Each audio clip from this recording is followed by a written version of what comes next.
You're listening to the New York Sports Show, the #1 all New York sports podcast. Hosted by Dominic Konareski. Hello and welcome to the Bronx Rundown. I'm Dominic Konareski. And I'm Derek Abrego. We're going to be talking everything possible involving New York sports today. Derek, massive news surrounding the New York Jets and Buffalo Bills. The two teams that just went at it big time, made blockbuster trades just a few hours apart. I feel like teams that know that they're not going to succeed this year are selling Davante Adams. We all knew it was going to happen this year. Kind of all knew that it was going to happen with the Jets.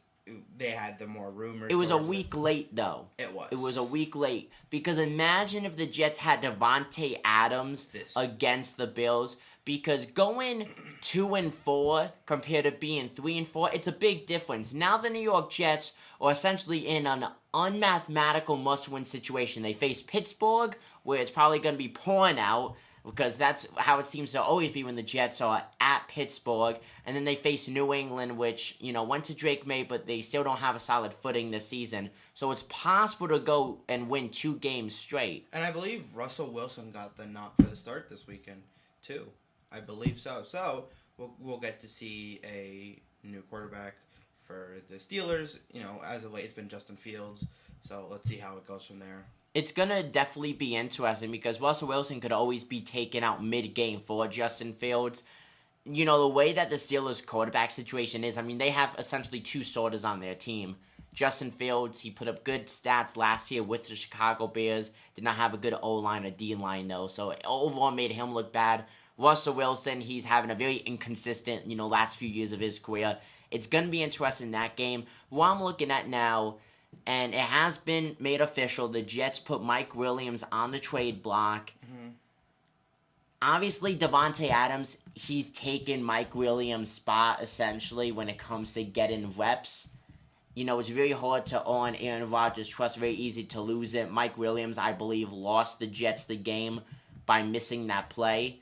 Aaron Rodgers did underthrow the ball just slightly, but Mike Williams did fall, though. If he did not fall, that could have just been an incomplete pass instead of an interception. 100%. But I don't think that the Jets are Davante Adams, like a player like a Davante Adams away from the Super Bowl. They need so much more than... They need an improved O-line. Oh, 100%. But we talk about this with a lot of teams, the Giants, the Bears as well with Caleb Williams. He had a great game in London. But I feel like it's a very common subject to talk about in the NFL as of late.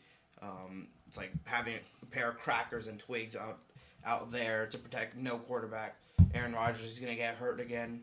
Yeah, so, Aaron Rodgers is getting banged up a lot. And it really is because the Jets have the second best overall defense in the league. And I know Monday night's game was a disaster when it came to officialing. 204 penalty yards. It's disgusting. I find it hard to believe that between both teams, they made that many mistakes to have all those penalty yards build up to over 200. But at the same time, the Jets are in need of a kicker right now because Greg Zuerlein missed cheap shot field goals, and he also missed field goals against the Denver Broncos. If you want to be technical, if the Jets had a kicker that could actually make kicks, we moved 2 losses. This is a different season right now. Yesterday's field goal misses were very crucial. It was a close game, but those field goals were missed opportunities when Aaron Rodgers could not succeed getting, those good 6-7 points. Aaron Rodgers had an up and down season. I hope that Davante Adams being added to the team will wake Aaron Rodgers up a little bit because he really has had a pretty bad season when it comes to, looking at other seasons throughout his career. First of all, it's been over 1,000 days since he's had a 300-yard or more passing game. He came close to it Monday night, but no cigar because of the Mike Williams, falling and it being an interception. But looking at Davante Adams' stats, with Green Bay, with Aaron Rodgers, it's really something that, you salivate at as a New York Jet fan because we're talking about 8,121 receiving yards and a total touchdown of 73. Mm-hmm. And the last 3 years for the Raiders, he's had 23 touchdowns scored. So I mean, great success there. But I think it was time for him to move on. He has chemistry with Aaron Rodgers, so maybe that's what they were missing. Maybe. That's what I hope that was missing. I mean, nevertheless, Davante Adams, Garrett Wilson, it's going to be a matchup that is must-watch TV because you have two wide receivers right now who are unarguably some of the best, like top 5, if not top 10 in the league right now with Wilson and Adams. That's going to be awesome seeing Aaron Rodgers teamed back up with Adams. But, I mean, really, right now, it's the New York Packers. Oh, no, 100%. It's the New York Packers. I mean, what's missing right now from last year's additions? Tim Boyle? Under center, I mean... Maybe he was the missing key. He might have been that missing key that they needed. I saw the stat. Tim Boyle is the only quarterback on the Jets who did not win at least one single game with Robert Saleh as the head coach. Maybe it was a sign that Robert Saleh was the... Obviously, we talked about how he was the scapegoat. Yeah, he was the scapegoat. But maybe he wasn't. Maybe he was just not a good coach overall. We talked it is about hard to say.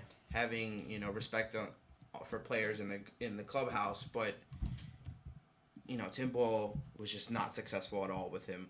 With Saleh being his main coach. So I mean, maybe it was something bigger than what we thought it would be.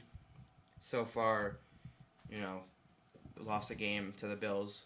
Definitely was a must win. It's just got to improve from there. And, talk about improvement. The Buffalo Bills also improved Tuesday afternoon. A few hours after the Jets got Davante Adams, the Bills made their own splash in Amari Cooper. They had to give up multiple draft picks. I think it was worth it, though. I think it's a trade that the Bills won. Oh, 100%. I'm excited to see what Cooper could do because when you think about the Buffalo Bills wide receiver room, it's not really any notable names until today now with Amari Cooper. I mean, if I was Amari Cooper, I'd be ecstatic from having, you talked about this earlier, from going from Deshaun Watson as your quarterback to now having Josh Allen. The Bills said, anything you can do, I can do better, as in the 100%. Jets. I mean, now it really is a division for you to take in the Bills or the Jets. So it's got to be whoever plays out the rest of the season the best. Whoever, and the Jets with new players. Yeah, and the Jets face the Bills one more time this season, so we're gonna see Davante Adams against Amari Cooper. So we gotta see how that goes. I mean, for Amari Cooper, they didn't give up much. A 7th rounder and a 3rd rounder. Yeah. Bag of chips, I consider it. The Bills received Amari Cooper and was it a 6th rounder? I'm correct. Yeah, 6th rounder. It was not a bad trade at all. No, it's really not. And then Amari Cooper doesn't have a big contract either. I think it was a veteran minimum for a 1.2 million. Yeah, and Amari Cooper, he brings 62 touchdowns in just under 150 career games in his NFL career. He really is a game changer. I don't feel like the Bills necessarily needed a game changer with how, offensively they've been overall this season. They didn't need to make a big splash. Mm-hmm. They made a big splash, though. It paid off, I think, already. Even though we're yet to see him play a game in a Bills uniform, I think the Bills did get much better, offensively, because, like I said, they did not have any notable names in that wide receiver room for Josh Allen to throw to. And Amari Cooper is the kind of guy that makes those superstar catches that are game deciders, because we always see the Bills make the playoffs. They always come so close to making a legit full Super Bowl run, and offensively they blow. It's never defensively. It's always been offensively. But I feel like we were talking about for contract-wise, Amari Cooper, great contract to have, not too big of a pay compared to Davante Adams. I don't even know how much the Jets were taking on for his contract, but I know he's taken over the remaining part of the contract. Woody Johnson's taken over the remaining part. So I mean, the Jets, like when it comes to sending over to Las Vegas, they did not send over a lot.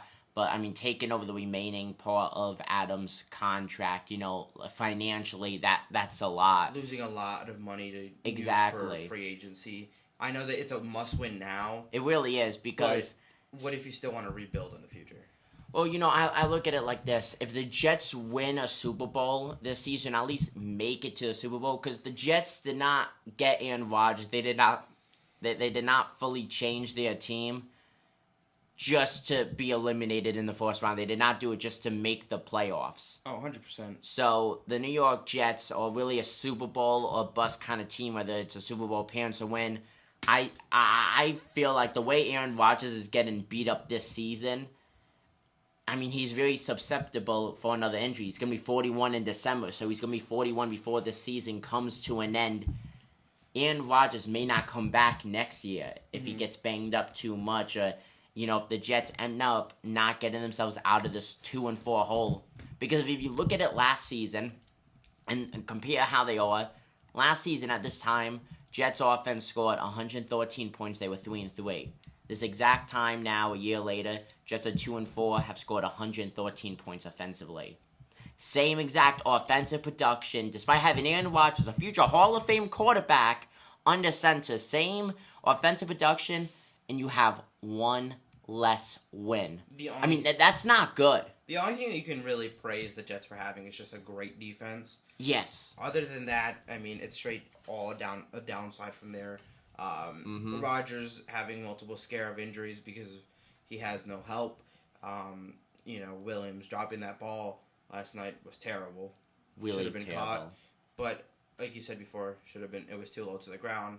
Yeah, and then not even dropping it, was just straight up intercepted. I mean, it sucks on how that entire play happened, because Williams for a while, I mean, he was wide open, and I think it was too long of a read. It was too long of a read. Mike Williams is more of a red zone guy, and the Jets haven't really pointed to him in the red zone, which has really surprised me this season, because he's not known for making, those spectacular catches. He's just known for being used a lot in the red zone. Mm-hmm. It's a shame that he's on the trading block. But, I mean, looking at the wide receiver room with Davante Adams, there really is nowhere I could see Williams getting, consistent reps now at this point. Last night was really, the decider for him, and the Jets, probably Aaron Rodgers himself. I mean, Giants can use him. The Giants definitely could. We don't have Malik Neighbors again this week. Losing to the Bengals was a heartbreaker. When was the last time the Jets even made a trade with the Giants? It's been a long. It's like the Yankees and the Red Sox making a trade. Yeah, the Yankees and Mets making a trade. I think they've only made. Speaking on baseball, I think the Red Sox and the Yankees, or Mets and Red Sox and Yankees, have only made no more than a handful amount of trades ever in history. So I mean, can't give your crosstown rival upper hand, but no, they need to do something as a Giants fan. Oh yeah, and you know what? Saying on baseball, of course, tonight, Wednesday, it's gonna be Mets Dodgers for Game 3 at Citi Field. Wearing the black jerseys today. Wearing the black jerseys. It's gonna be. That's gonna be nice. I may be a Yankee fan, but this is the only time I will ever root for the Mets. I hate the Mets with my gut, but I want a Subway Series. We need a Subway Series. We need that kind of New York unity right there. And you know what? That will feed families. That really would. And you know what? I'm a Yankee fan. You guys know I'm a Yankee fan. I have a Met hat on right now. I didn't even know that Derek was coming today with a Yankee hat. We'll never see me other than, once in a while I'll bring a Blue Jays hat or something like that. But no, we'll never wear a Mets hat. It's gonna be, look, if it's a Subway Series, it's gonna be a toss-up. Like, that will probably go to Game 6, Game 7. I'm hoping so. And you best believe I'm gonna be at one of those damn games if it's a Subway Series. I'm taking all the money that I've saved up for a car, and I will buy a ticket regardless of the price and where the seat is. I will go in debt for a Subway Series ticket. ticket alone, make sure I will never pay that back because I'd rather care about a Yankee Subway Series. You gotta do a triple leg parlay, right, to get all the money back. I know. But hey, you know what? Game 3, Luis Severino, your former Yankee, he's taking them out against Walker Buehler, he got lit up. Yeah, technically not shelled, but just was not on point. He was not. I feel like with the amount of Tommy John surgeries he's had, he's just been on a cluster ride of just being mediocre compared to his early years where he was on point. He was phenomenal. Those injuries have just held him back since. It hasn't been great for him, his career. No. Barely getting any starts this year just to be put into the playoffs. Same thing with Kodai Senga. Yeah, very surprised still that the Mets went with Senga for Game 1. Senga is in line to pitch Game 5. I do not see that happening. I really don't. If the Mets want to use him again in the playoffs, it needs to be as a bullpen piece. I would not trust putting that guy out in the first inning. I would use Sean Manaea as a Game 5 starter. He pitched Game 2. But he did have that extra day of rest. That's the beauty of it. And if the Mets wanted to see truly about Kodai Senga, they should have had him start Game 2 because then that was the day of rest. I honestly was thinking that the Mets were going to be screwed in Game 2 bullpen-wise because they had to use so much in Game 1. If the Mets win both games at Citi Field, they go back to LA leading the series 3-1 with a chance to clinch in Hollywood. See, what was scary about Game 2? It was Edwin Diaz getting runners on first, and I believe it was first and second or just runner on first. Both Diaz had a good night, though. He had 3 strikeouts. Especially having to face the heart of the order. Yeah. That was kind of a scary part, but he was phenomenal. Same really thing with Sean Manaea.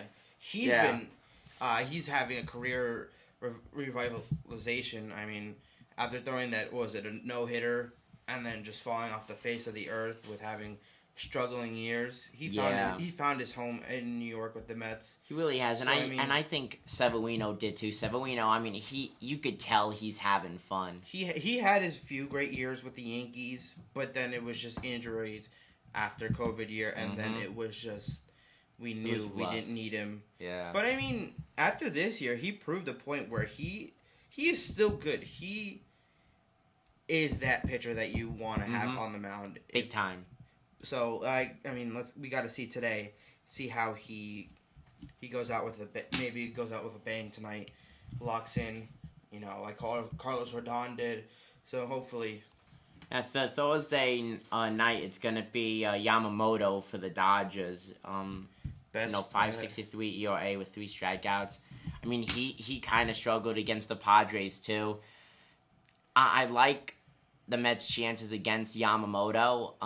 Like I said, I'm more concerned about Game 5 because it really is. The Mets can't go back to Senga, so are they gonna have Peterson get the nod for Game 5? I honestly, I would not. Yeah, or Quintana. I would not go back to Senga for Game 5, especially if the Mets are up 3-1 going back to Los Angeles. You want that game. You want that series to end because the Yankees. The Yankees are going to be the team to make the World Series. They destroyed Kansas City. Very well against Cleveland. The Yankees are going to win that series.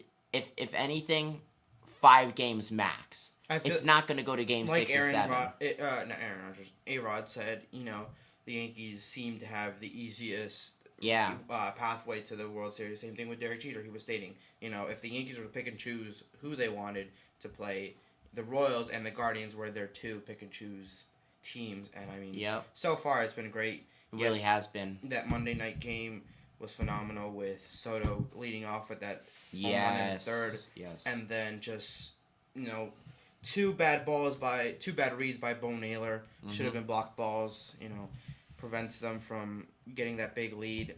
Maybe keeping a close game with those 2 runs from Brian Rocchio, and I believe it was a single as well. But, Cleveland just needs to... They're the team that is known for defense. They have decent bats. Jose Ramirez is their most consistent other than Steven Kwan. He's always in the MVP conversation, and I feel like he's a very underrated MVP candidate overall every 100%. single season. A home run short of 40-40 season. I mean, it is just very uncommon to see the Guardians making fielding mistakes, especially with Bo Naylor behind the plate. Those were needed. Same thing with Austin Hedges. He also made that one mistake where it let the ball get away from him. So, I mean, but can we talk about Giancarlo Stanton absolutely hitting that? G-Man! Absolute tank into the left field bullpen. Yeah, I love Giancarlo. He's been great for the Yankees in the playoffs. I mean, Aaron Judge can't show up in the playoffs when we needed to. He's like Joey Gallo in disguise. All I'm saying, though, is Giancarlo Stanton, every playoff game he's played has been with the Yankees. He's never played a playoff game with Miami. That's true. In his entire career in the playoffs, that's 32 games. He's batting .278 with 32 hits and 13 homers, 1 RBI shy of 30. Giancarlo Stanton may hit .240 or .220 during the regular season, but he absolutely dominates in October. And I'm okay. If I'm going to have a player that hits .225 in the regular season, but hits .300 in the playoffs, I want that guy on my team. And I think everyone else could agree with me on that. He's good for the big moments. He really is. He's been great for us. Great bat. Not as many strikeouts as you see in the regular season. Obviously, shorter sample size. Yeah. But he's just been great with the Yankees overall. Juan Soto, great numbers against Alex Cobb on Monday night. We all went into that game knowing that there might be something happening. He did take advantage of Alex Cobb having a finger issue. I think it was a broken fingernail. Couldn't place his I believe it was his two-seamer sinker. Just couldn't place it in inner part of the lefties as he wanted to. Got too much of the plate. Juan Soto was able to drive it out. But I feel like those little things is what makes a big difference in games, especially the need to win situations. Oh, 100%. And both Giancarlo and Soto, they're going to play a massive part to the Yankees, clinching and going to the World Series. Like I said, I can't picture going no more than 5 games.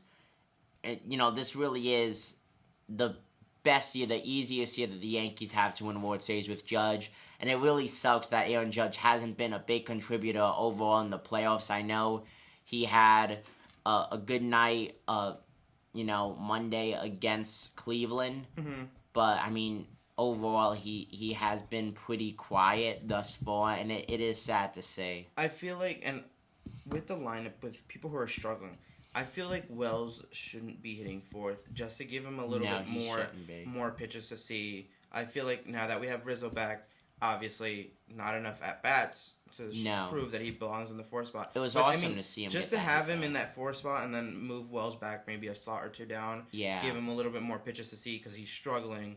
Don't want to ruin his, kind of uphill motivation and all that. Same thing with Jazz.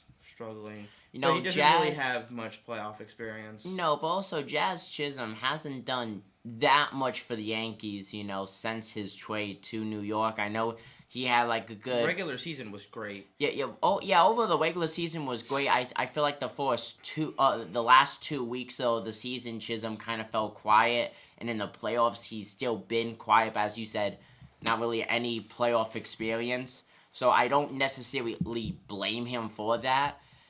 I just want consistent baseball. I feel like the Yankees have been playing overall pretty consistent baseball. I'm happy with their performance overall. I am glad that Jazz is playing great third base. Yes. Not third base by trade, but, took the role with honor and has been phenomenal since, few botched plays since being traded over to the Yankees. That's expected, though, if you're not, third base by trade. 100%. I think Chisholm, and as you said, he took the role. He didn't make any comments. Meanwhile, Gleyber Torres, who's had, first of all, he's due for a really big hit for the Yankees. But when he was struggling this season, he did not want to change. And I love Gleyber. I'm all about Gleyber and Gleyber Day. But at the end of the day, if you want to win, you got to do what's best for the team. And I feel like Gleyber making those public comments, it kind of seemed like he was being selfish. Yeah, in a way being selfish. Meanwhile, Chisholm, who has never stepped foot in the Yankee home locker room at Yankee Stadium, Wanted to move to third base immediately. Exactly, do what's best. Gleyber, he's been great ever since being benched and then putting in that leadoff and being put in that leadoff situation. Oh, yeah. He's been phenomenal for us. I mean, yesterday he led off the game with a single. I'm hoping it stays that way. Me too. If we were to sign, his contract ends this year, so maybe, depending on how it goes, maybe short-term contract, see how it plays out. And it also depends, though, with the Soto contract. Exactly. I don't think if we were to re-sign Gleyber, it wouldn't be a big contract, just enough to keep him here for another 2-3 years. No, because, look, Gleyber is a superstar in New York, but that's about it. I mean, put him on any team. Like, overall, he's an average player in New York. He's a superstar because he's gotten big hits for us, but those big hits don't want, like a $100 million contract. Leads and errors at second base Exactly. Well. So, I mean, it's all got to play out. Yeah. Right now, we have DJ LeMahieu, but it's a big contract. If we were to, I kind of hope we do eat that and kind of just either cut him or trade him because it's not working out. He hasn't been great since that 2019 No, he season hasn't. But, that's because of injuries as well, which is really sad. And, when it comes to overall, if you had to pick, obviously, you would go with Soto. But I do think if the Yankees at least make the World Series, which, as, we've both been saying they probably will. We both think that they will. I think if the Yankees make the World Series, it's going to be hard to lose really anyone in negotiations because 100%. They're going to want to come back and win the World Series. And want to repeat, 100%. Exactly. John Birdie, never played first base. Who expected that? Never played first base. Oh my gosh, that should be the story of the year for the Yankees with John freaking Birdie. Great. Who expected that? Granted, no one his did. bat is not great, but he's a great utility player. But willing to play first ever in a playoff game. His first time ever and it's in a playoff game, a must-win to advance. I mean, that says it all about who he is, what he's about. I mean, we saw how the brawl broke out. It was not much of a brawl, but his big play led to that. I mean, imagine rookie first basemen won't have much, experience on what to do in that situation. A ground ball to first. Hits first base, then throws a second.